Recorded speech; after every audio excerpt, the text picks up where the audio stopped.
The Buddhists are deeply committed to the Pure Land yet to come, or you try to develop yourself so you'll be in keeping with the spirituality of the Pure Land. Or the other shore is not this shore. And this one, the world in which we are part, is the red dust. And this red dust is by definition polluted. So why should we worry about it? And we should commit ourselves to the Pure Land yet to come. Almost impossible. Impossible because for the first time in human history we recognize that the Earth is our home. And it's difficult to imagine any other planets. Of course, not difficult to imagine, but in practical terms, totally, even in science fiction, we cannot believe that a large group of humans will be able to move to other planets and try to develop a form of life comparable to the human life and in that particular planet. And I don't know, some people have such faith in the scientific enterprise, but within our life, within my lifetime to be sure, probably within your lifetime, the possibility of that being realized is also difficult to imagine. One implication, I only have time to explore this, is that if the development of the West, especially the United States, could be considered as the model of modernization, and if we also accept cultural diversity, there are many forms. In other words, the modernizing process assumed many different cultural forms. You know, Tokyo is as modernized as New York. You can't imagine that life experience in Tokyo is comparable to the life experience in New York. So that's a different cultural form. Many other cultural forms emerge. There's only one example so far, that East Asia, of course, Japan, Singapore, Taiwan, Hong Kong, these areas have become totally modernized, no matter what kind of criteria we use. And yet the forms are different. China is going through a very, very quick process, especially along the coast. If you go to Shanghai, if you go to Beijing, go to Shenzhen, Guangzhou, or Tianjin, no matter where you go, the urban culture, in a way, is quite modern. Of course, you can criticize how modern it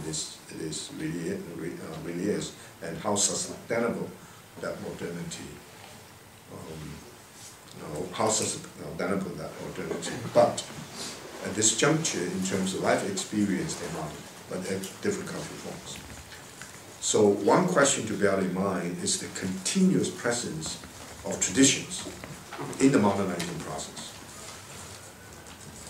If there's no American tradition or French tradition or German tradition, difficult to imagine American, French, or German modernity. So then this debate, the debate that is involved with a great comparativist by the name Shimo Eisenstein. The debate then, a special issue came out in Daedalus, which is official journal of the American Academy of Arts and Sciences, entitled Multiple Modernities.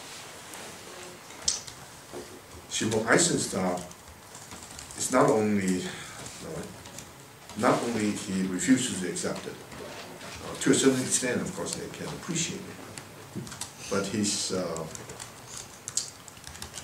emphasis is that modernity, as we understand it in the West, is so complex. Modernity puts a lot of emphasis on individualism. Modernity also puts a lot of emphasis on collectivism. Modernity has been criticized by Romanticism. And modernity has also developed something that Max Weber called the iron cage. Max Weber said in the modern world, only managers and experts are really powerful. By definition, artists, humanists, writers, philosophers, and all these musicians, all these people become instrumentalized.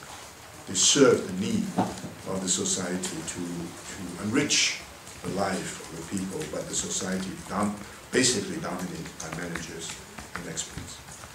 And of course, nobody's happy with that. Everybody feels a little bit uncomfortable with that situation. So Eisenstein would say any form of modernity is a derivative from this modern modernity. So there's only one modernization, one form of modernity. It has many manifestations, but none of manifestation is independent. So there are no multiple modernities. There's one modernity that has multiple expressions, multiple manifestations. This is the major debate. Now, one position, I think Eisenstein's position, is very realistic and also tough-minded. And there's even a sense of inevitability, if not a sense of tragedy.